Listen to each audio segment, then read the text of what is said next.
Kuna muda natamani kuacha Magic, sio kwa sababu sipendi, bali ni kwamba sioni future ya hii sanaa hapa Kibongobongo. Sasa issue kubwa ni kwamba magician tuko wachache sana, na mpaka kuna kipindi niliamua nifundishe watu ili tuongezeke. Guess what? Hawakuwa serious, walichukulia poa, walinikata upepo vibaya mno, na mimi nikawakatia tamaa. Lakini nimekuwa napokea DM nyingi za watu wakiomba kujifunza na kuelekezwa jinsi ya kufanya magic. Zimekuwa nyingi mpaka siwezi kuzipotezea.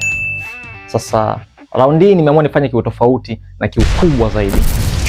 Guess what? Round hii sifanyi peke yangu. Nitashirikiana na mmoja ya wanafunzi wangu ambaye anafanya vizuri huko mtaani, na tutaweka kila kitu wazi. Tutakuonesha hatua kwa hatua jinsi tunavyoiandaa hii hapa course. Na nahisi ni muda wa kuongeza damu mpya kwenye game. Sasa ngoja nimpigie tumsikie anasemaje.